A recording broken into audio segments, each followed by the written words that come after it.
Bismillahirrahmanirrahim. Elhamdülillahi vahdah. Ve salatu ve selamu ala men la nebiyye ba'dah. Ve ala alihi ve ashabihi aleyhim mecma'in. Ve men tebi'ahum bi ihsanin ila yevmiddin. Amma ba'd. Esselamu aleykum ve rahmetullahi ve berekatuh. Qadrlik Müslüman qarindoshlar, bugünkü dersimiz Vasiyetun Nebi.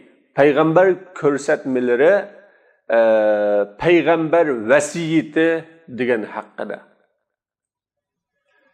Aziz musulmonlar, biz bugun yuqoridan tuvanga qadar, cho'ngdan kichik, olimdan turibga qadar umumiy yuzlik hamma kishi o'xshash giribtor bo'lib qolgan.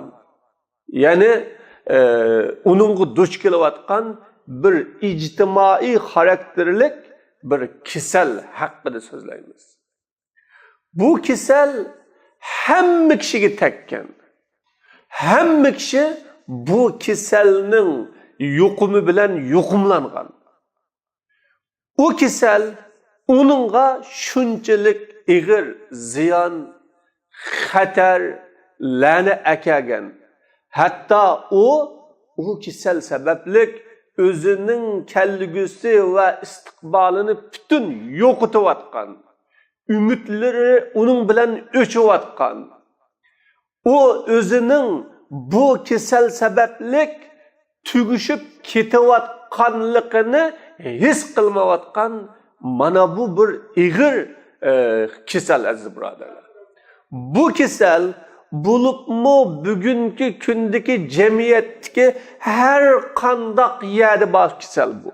Sorunlarda bulsun, yığılışlarda bulsun, birer yerde uçuruşlarda bulsun, kollarımızda işletivatkan telefonlarda bulsun, uçur alakalarda hem de mana bu kiselinin mikropları ve bu kiselinki hatırıgı biz yolu kıvatımızız burada.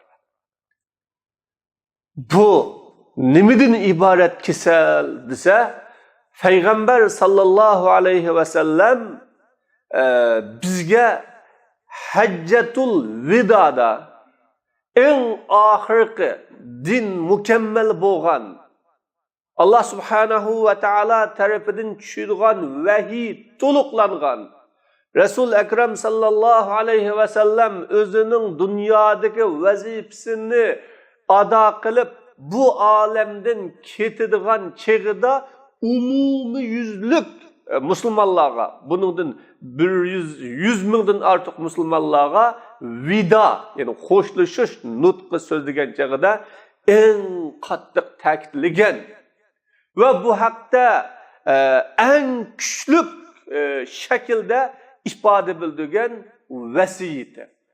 Rasululloh mana shu Mekke Mukarreme'de haremnin ulug' Beytullahil haremnin qishida turib mu'min musulmonlarga ala inna dima'akum va amwalakum va a'radakum haramun ka hurmati yawmikum haza ka hurmati shahrikum haza ka hurmati beledikum haza degan vasiyetidir. Ey musulmonlar, sizlarning qininglar, iqtisodinglar, obro'yinglar sizlarning oranglarda haromun deydi Peygamber. Hurmatlik, uningga tajovuz qilishga, o haramның inga öteşki bulmaydıgan derecede haram. Ba'dukum ala ba'din, sizlarning ba'zinglarning meli, obro'yi, qini yeni bir ba'zinglarga haram. Çekilishga bo'lmaydi. Buningga tegishga bo'lmaydi. Tajovuz qilishga bo'lmaydi. Bu haram bu. Xuddi bu haramlik, bu hürmet silinin mana bugünkü günün hürmetiga o'xshash haram dedi Rasululloh sallallohu alayhi vasallam. O gün bütün la ilahe illallah degan musulmon Allah subhanahu va taoloni ulug'lab, dunyoning har qaysi taraflaridan o'zining qurbi va yetgan miqdorida milyonlarcha inson Ka'baning atrofiga shu kunning ulug'ligi, shu joyning ulug'ligi va shu amalning ulug'ligidan necha 100 ming ixtisorini hajlab keladigan eng ulug' bir kun bu. Har qanday bir musulmon Ka'baning hurmati qanchalik, shu Qurban hayit kunisi qanchalik desa biladigan bir kun. Ana shu kunning hurmatiga o'xshash bir musulmonning yeni bir musulmonga uning qani obro'yi harom deb Rasululloh sallallohu alayhi vasallam bu kunning hurmati, bu joyning hurmati, ya'ni bu shaharning hurmatiga o'xshash harom silining.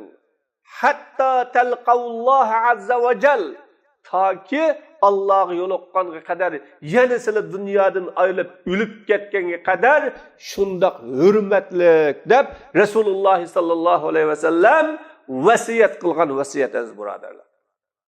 Rasululloh sallallohu alayhi vasallam mana mu'minning qinini, mu'minning obro'yini, mu'minning melini hech birini ayırmasdan şu kadar hürmetli kıldı ki Kabe qanday hürmetli olgan bo'lsa, musulmonning bu üç narsa shuncha hürmetli.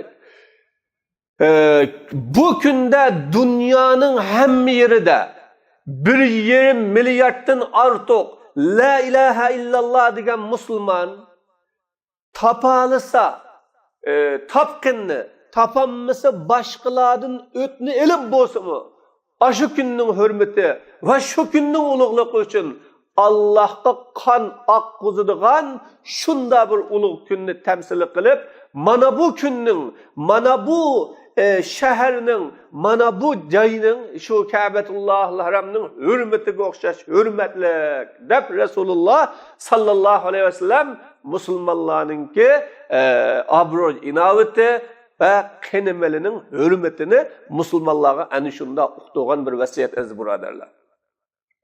Rasululloh buni uqtirib bo'lgandan keyin ala falyuballigh adnakum aqsakum dedi. Ey musulmonlar, sizlarning bu yerda borlaringlar, yo'qlaringlarga, hozirlaringlar, hozir emaslaringlarga buni yetkazib qo'yinglar.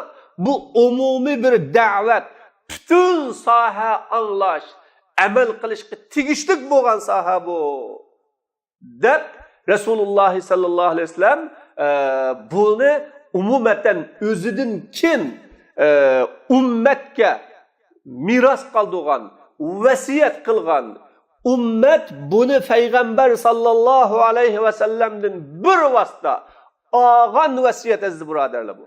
Mana bugungi kundami her bir musulmon Rasululloh sallallohu alayhi vasallamning mana bu vasiyatini cho'qim ustiga elishi, her joy, her yerda bu vasiyatni ado qilish lozim. Rasululloh ana shu vasiyatni qilib bo'lgandan keyin buningga agashtiriblam Allohumma hal ballagtu dedi. Ey Rabbim, osmonga qo'lini mana mushunda ko'ksitib turib, ey Rabbim, yetkizdimmi? Yetkizdimmi? Sahabalar hammasi yetkizding ya Resulallah. Bizga bildading ya Resulallah deganda, ey Allah guvoh bo'lgin. Guvoh bo'lginki men yetkizdim dedi. Mana Allohni guvohli tutib turib, ulug' Ka'batullohga ishorat qilib turib, şu milyonlarca emas, milyardlarca Allah'ның ulug'ligi va u kunning ulug'ligi uchun qo'ylar, tugular qurbonlik qilinadigan va u kun uchun milyonlarcha inson dunyoning har yeridan ibodat qilish uchun keladigan ana shu kunning hurmatiga ishorat qilib turib, biz musulmonlarga Rasululloh sallallohu alayhi vasallam qoldirib qo'ygan bu üç narsa mana bugungi kunda umumatan musulmonlarning ichida suiiste'mol qilinyapti dedi birodarlar. Musulmonlar tug'an yerlarida yana bir musulmonning iymonini mitirlaydigan, e'tiqodini mitirlaydigan, onun iymoni ojizkan, kuchlikkan, e'tiqodi to'g'ri ekan, xato ekan, u degan palonichi ekan, pustonichi ekan deydigan, u uningga tava ekan, buningga moyil ekan deydigan, mana mushundaq musulmonlarningki obro'ylariga chaqiladigan va obro'ylariga tegidigan. Bu Resulullah sallallahu aleyhi ve sellem bizge qo'g'dashga, himoya qilishga miras qoldirgan bu vasiyatları bütün musulmonlarning ichida zoya bo'lib ketyapti aziz birodarlar. Ming afsus bo'lsinki, bu mana bu dinni qo'g'dayman, bu dinni himoya qilaman. Mana bu din uchun men o'zimning jinini, melini fido qilgan inson men devatgan en yuqori tabaqadagi mayli ulmolar bo'lsin, mayli boshqa sohalar bo'lsin, bu dinning qo'g'duvchilarining qo'lida din qimmatini yo'qotayotgan, din o'zining qimmatidan ayrilayotgan bu holni bugungi kunda umumiylik musulmonlarning orasida biz ko'ryapmiz aziz birodarlar. Payg'ambar sallallohu alayhi vasallam musulmonning obro'ini shu qadar qo'g'digan. Bir inson nima bilan inson? İnsan göç bilen insan emas. İnsan ten bilen insan emas o. İnsan o özünün cemiyetki obro'yi, inovati, hürmeti bilen insan birodarlar o. Bir insanning obro'yiga chekilganlik, onun inovatini yerga urganlik, yana bir musulmonga onun obro'yi, inovati bilan hujum qilganlik, yoki u Allohga tavba qilgan, yoki u Alloh subhanahu va taolodan nechqitim kechirim so'ragan, musulmonlarning orasida bo'lsin, jamiyatning orasiga chiqishni xohlamaydigan ishlarni uning ilgirki tarixida bo'lsin, yoki uning hayotida bo'lsin, uni tatib ochiqib, so'rab ochiqib, uni musulmonlarning o'rtasida chechish, yoki urush, mana bu o musulmonning qanini to'kkan, milini talan taraj qilganga o'xshash harom bo'z birodarlar. Bugun musulmonlar bu kasalga mubtalo bo'ldi. Hech qanday bir sorunda buningdan xoli bo'g'ili bo'lmaydigan. Bir musulmon o'zining iqtisodiga, musulmon o'zining obro'yiga ishonmaydigan, xatar shu qarindishidan keladigan, shu qarindishidan ziyonkashlik yetadigan. Mana bu ahvol musulmonlarda shakllandi. Bu qiyomatning yaqinlashganligining alomati. Abu Hurayra radhiyallohu anhu rivoyat qilingan hadisda Payg'ambar alayhissalatu vassalam sahobalardan hal tadruna mal g'ayba dedi. Sahobalar g'aybatni bilamizlar sizlar? Deganda sahobalar Alloh va rasuluhu a'lam. Alloh va uning payg'ambari buni biladi. Sizlar bizning ustozimiz ya Rasululloh deb ilmni Payg'ambar sallallohu alayhi va sallamga tashladi aziz birodarlar. Rasululloh mana bu g'aybatni tushundirib, zikruka akhaka bima yakrahu dedi. Sen qarindishing xohlamaydigan so'zni uning haqqida deganliging yoki qarindishing oshkora bo'lib qilishni xohlamaydigan ishini oshkorlaganliging, qarindishingga dog' tegadigan ishlarni o'tirg'i chiqarganliging, qarindishing xohlamaydigan har qanday mayli so'zi, mayli sifati, mayli axloqi, mayli qiliqi, mayli bir ish faoliyati bo'lsin, mana buni deganliging bu g'aybat deb Rasululloh bayon qildi. Sahabalardan birisi "Eraeyte en kulli ma fi ahi ma aqul" dedi. Ya Resulallah, mening qarindishimda shu narsa agar bo'p qolsa-chu, zodi shunda degan ish qarindishimda bo'p qolsa-chu deganda payg'ambar alayhissalatu vassalam javob berib, "In kana fihi ma taqul faqad igtabta va in kana lam va in lam yakun fihi ma taqul faqad bahatta" dedi. Agar shu qarindishingda degan ish bo'p qolsa, amaliyotda beykan shu qarindishing shunday ekan bo'lib qolsa, sen uning g'aybatini qilding dedi. Mana bu g'aybat. Islom harom qilgan g'aybat. Islom qonni to'kkan bilan barobar qilgan g'aybat mana bu. Agar qarindishingda u degan so'z bo'lmasa, sen uningga bo'hton qilding, qari qo'lingni suviding, qari qalpoqni kiygizding, uningga jinoyat qalpoqini ustiga otding deb Rasululloh sallallohu alayhi vasallam mana bu yerda bayon qildingiz, birodarlar. Demak, hadis bizga shu qadar bir uchurni bildiki, sen qarindishingning o'ziga qandoq jinoyati, kamchiligi, aybi, qandoq nuqsoni bo'lsa, sen qarindishingning o'zigida, yuzigida uning bilan so'zlash, uning bilan o'tirg'i chiqib, uni o'ngsha isloh qil. Agar uni qarindosh bilsang, agar uni do'st bilsang, agar uningga haqiqiy bir o'zingning burchini, islomiy burchni, qarindoshlik burchini ado qilaman desang, uning qishig'i beribdi. Ammo uning keynida g'aybatini qilganligi, uning obro'yiga qilganligi, uning iymonini, e'tiqodini, amal ibodatini baholab g'irishtirganligi, uning sepiga hujum qilganligi, ya uni boshqa doim tuhmat, ayiblar bilan ayiblaganligi sening Alloh subhanahu va taolo harom qilgan haromdan o'tganlik va musulmonning qonini to'kkan bilan barobar. Aziz birodarlar, biz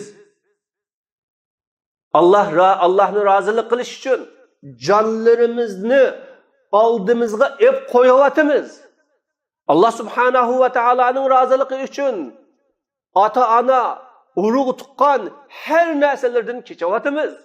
Alloh subhanahu va taoloni rozi qilish uchun nurg'un badallarni to'layotimiz.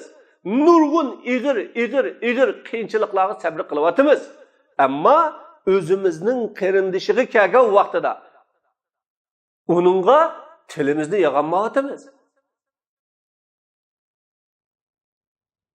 Uning haqqida o'zimizning so'ziga ega bo'lolmayotimiz. Islom bir jamiyat qurmoqchi. Alloh subhanahu va taolo insonlarni dunyoga bir-biri bilan tunishish, bir-biri bilan do'stlashish, bir-biri bilan bir haqiqiy qarindosh bo'lish, bir tan, bir jism bo'lish bilan jamiyatda o'zining bir ilohiy vazifasini ado qilg'ili dunyoga kelgan. Shuning uchun bu qarindoshlikqa, do'stlikqa qarshi keladigan barcha yolg'onchilik, soxtapazlik, aldamchilik, har turdagi chekimchilik, g'aybat hammani islom harom qildi. Uning aksicha qarindoshlik o'ttirisini chingitadigan, bir-birini ziyorat qilish, bir-biriga yordam qilish, bir-birini qo'llash, bir-birini uylash, bir-birining g'amini yeyishni islom iymonning jumlasidan qildi. Musulmonning axloqidan qildi. Alloh subhanahu va taoloning roziligiga erishishgan yo'l va sabablardan qildi, birodarlar.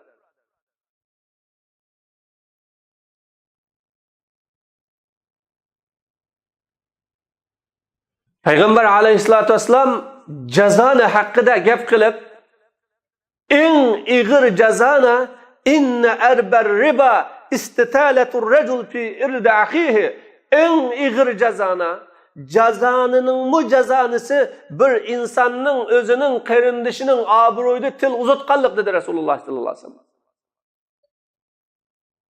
Mana biz namoz o'qib turib, ro'za tutib turib ve İslam'ның bütün işlerini qilimiz deb qilib turib, amma mana bu sohaga sal qarg'anligimiz ve bu sahada özümüzni idare kılanmağanlıkımız İslamni fakat namaz, fakat roza, fakat Kur'an tilavet kılış, fakat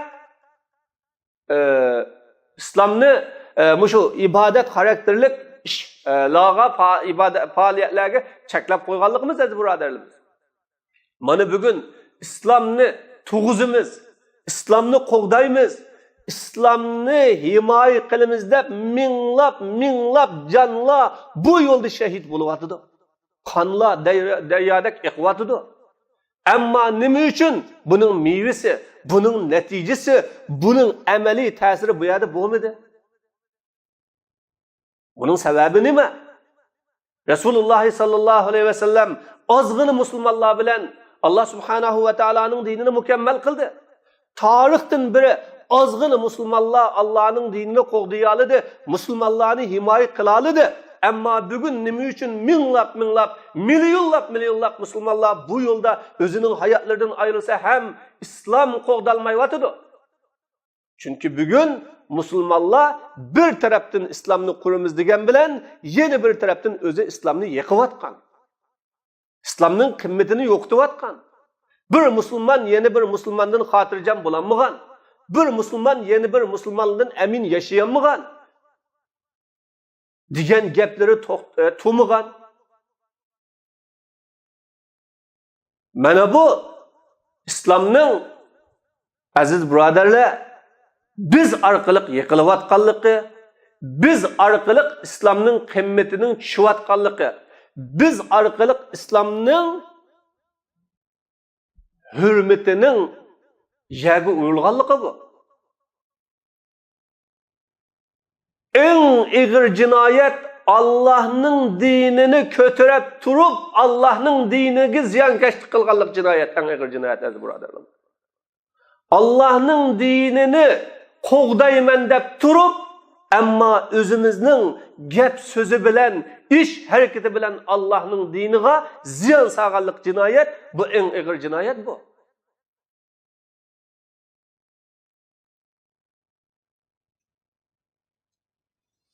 Payg'ambar alayhisolatu vasallam mana bu hadisda inna dima'akum va amwalakum va a'radakum haramun ka hurmati yawmikum haza dedi.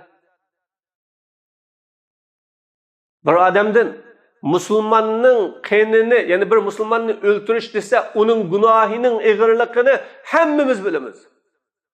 Ammo musulmonning milini o'g'irlab olish, o'g'ir degan sifat bilan sifatlanib qilish eng bugun eng yomon sifatning birisi. Ammo bugun musulmonning obro'yini o'g'irlaydigan, musulmonning hurmatini o'g'irlaydigan, musulmonning izzatini o'g'irlaydigan, musulmonning shon sharifini o'g'irlaydigan o'g'ir bugungi kunda o'g'ir hisoblanmaydi bu. Bumi o'g'ir bu. Biz o'g'irlikni moddiy malni o'g'irlagan kishilar o'g'ir deb tushunib qolmaylik. Rasululloh sallallohu alayhi vasallam eng yomon o'g'rini kim dedi? Eng yomon o'g'ri namozini yengil o'qiydigan, sajdaga borsa beriblan beshini qo'yib ko'tiradigan, xuddi to'qa dan cho'qigan chig'idiga o'xshash tiz o'qiydigan kishini eng yomon o'g'ir dedi. U kimning haqqini o'g'irladi? Allohning haqqini o'g'irladi. U kimning haqqini o'g'irladi? Allohga bo'lgan hurmatni o'g'irladi. Shuning uchun eng yomon o'g'ir bo'ldi aziz birodarlar. Mana bugunmi musulmonlar musulmonning obro'yini o'g'irlayotdi. Her bir so'rovlarda, her bir yig'ilishlarda, her bir joylarda yozilgan maqolalar, so'zlangan so'zlar, o'ltagan o'ltirishlar. Bana bu qiyomatning alomati. İslamning qimmati musulmonning qo'lida yo'qolganlikning nishonasi bu. Bir musulmon qarindishiga ishinib, o'zining iqtisodini berolmasa, o'tni qildim deb ba'sa og'ili bo'lmagan, xuddi sen menga bermagin, agar berib qolsang mendan olimi demagin deganga o'xshash muomala qilyapmiz aziz birodarlar. Bugun Müslüman özünün Müslüman qarindişinin aç qalğanlığını bölüglük. Onun qiyinchilikda qalğanlığını bölüglük. Ammo onunğa yordam qilish uchun bütün hacetini ada qilay desa qilinmaydigan yerda. Lekin o'tni berib turay, qarz berib turay, vaqtliq yordam qilib turay desa, musulmonning elevab bo'lgandikin bermaydiganligiga ko'zi yetgan uning. U bermaydi deb tunuydi. Qarshi tarafmi Alloh xolisi bitma tenivamidim. Men qachon tenivapdimi? Birama. Bir mu'minning melini elevilish haram bo'lguniga o'xshash biraliqqan holatda turib bermaslik ham haram birodarlar. Tijoratlarda ziyon chiqqili qolsa uni istib qo'ydigan, foyda chiqqili qolsa shirikchilikdan uni chiqarib o'tadigan, mana buning o'zi haram bu. Bir inson u o'zininki jismi bilan inson bo'lganidek, meli bilan inson o. Shuningdek obro'yi bilan inson aziz birodarlar. Sizlar bir odamni tunishtirmoqchi bo'lsanglar, uning manchi yadi uyi bor, topgan pulisi manchilik deb tunishtiramsizlar yoki u manda yaxshi odam, yomon odam, u degan deb uning obro'yi, inoatini asos qilib turib tunishtiramsizlar. Çünkü İslam mana bu haqda en ahirki qitim Resulullah sallallahu aleyhi ve sellem'nin vidan nutqida Müslümanның qini, meli ve obro'yini o'xshash bir o'rinda qo'yib turib, kimki Müslümanның qinini to'kdi, o ham Müslümanның qatili, kimki Müslümanның melini bo'lan-talan qildi, o Müslümanның qatili, kimki Müslümanның obro'yini to'kdi, yuz obro'ga chiqildi, o ham Müslümanның qatili. Bu hech bir farq etmaydi deb Rasululloh sallallohu alayhi vasallam o'xshash barobar o'rinda qo'ydi birodarlar.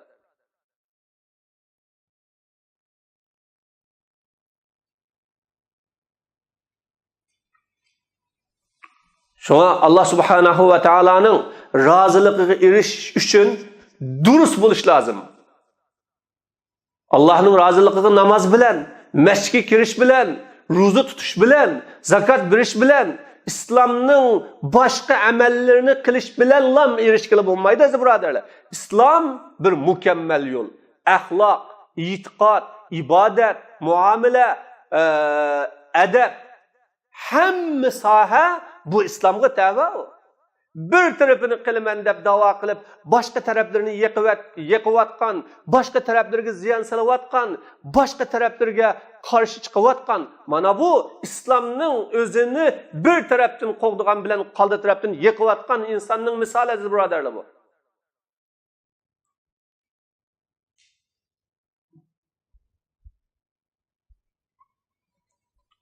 Şuna Allah subhanahu ve Taala Kur'an-ı Kerim'de وَلَا يَغْتَبْ بَعْضُكُمْ بَعْضًا أَيُحِبُّ أَحَدُكُمْ أَنْ يَأْكُلَ اللَّحْمَ أَخِيهِ مَيْتًا فَكَرِهْتُمُوهُ وَاتَّقُوا اللَّهَ dedi. Sizlar o'zaro bir-biringlarning g'aybetini qilishmanglar. Yomon so'zini so'zlamanglar. Sizlar qarindishinglarning meyit holatidagi go'shtini yeyishni xohlamsizlar? Allah deydi o, fekarihtumu deydi, onu yaman kürsüleseler deydi. Bu insanın gaybetini kılış, insanını öldürüp durup onun göğsünü yiyen bilen okşaş o.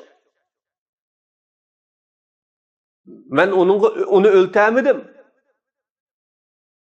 Bu İslam, bana sen onu öldürdün deydi. Vettakullah, Allah'ın kokuna. Allah'ın kokuş, Allah subhanahu ve Taala'nın diniga to'liq kirish bilan, onunga to'liq amal qilish bilan İslamning har bir sohasini shu sohaga loyiq haqqini berish bilan Allohning qo'qqanlik bo'ladi bu. Alloh taolo va man yu'azzim sha'airallohi fa innaha min taqval qulub dedi. Kim Allohning shuarlarini ulug'lasa, mana bu Allah'ın şuarlarını ulug'laganlik qalbning taqvoliqidan. Allah'ın şuarlarını ulug'lasa Allah onun katta ecr beradi. Shuning uchun ulamolar Allah'ın şuarlarını yani dininin belgülerini ulug'lash bilan uni ado qilish o'ttirisida farqlandirgan. Bugun inson masjidga kirib namoz o'qiydi, Allohning shuarlarini ado qildi. Million inson hajga borib haj ado qiladi. U Allohning shuarlarini ado qildi, ammo Allohning shuarlarini ulug'lamadi u. Chunki Allohning shuarlarini, islomning shuarlarini ulug'lagan bo'lsa, namozi, uning hajlari islomga hurmat qilishni o'rgatdi. Islomning har bir taraflariga amal qilishni o'rgatdi. Islomning umumisini qalbida suyishni, yaxshi ko'rishni va uni himoya qilishni o'rgatdi.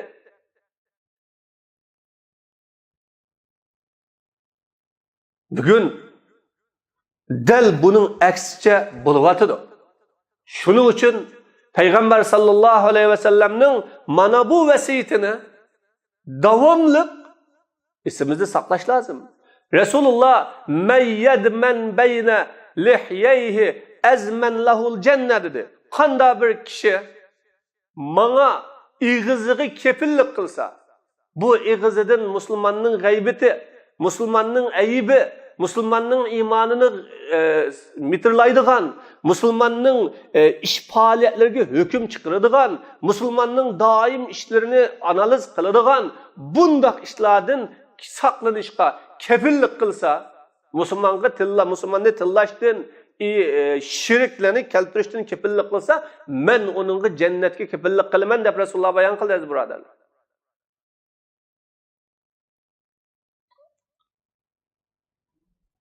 Aziz birodarlar, mana biz Rasululloh sallallohu alayhi vasallamning bu hadisini va bu vasiyatini qattiq o'ylanaylik. Payg'ambar alayhissalatu vassalamning bu mirosini qo'g'daylik. Bu mirosiga ega bo'laylik. Bugun ustimizga kelgan musibat, biz tortayotgan zulm, biz eng qattiq xo'rliqlarga uchrayotgan bir kunda turibdimiz.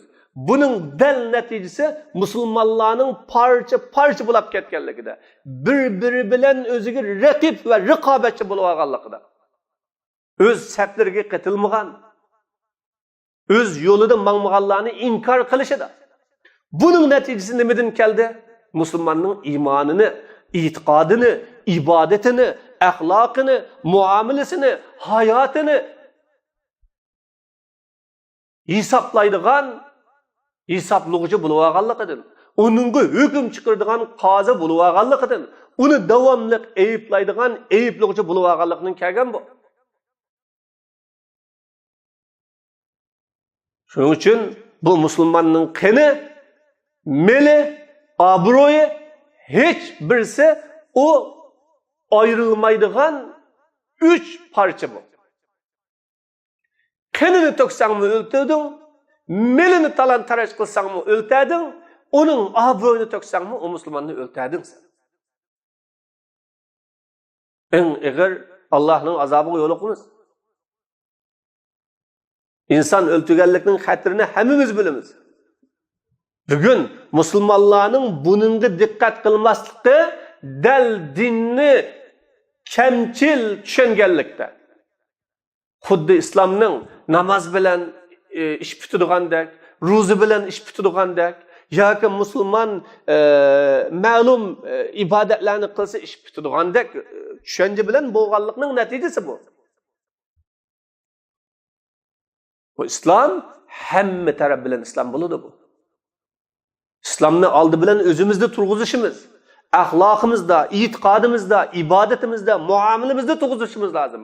Ondan keyin bu islomni o'zimizning jamiyatida, jamoatida, davlatida turg'izishni Alloh subhanahu va taolo nasib qiladi, birodarlar.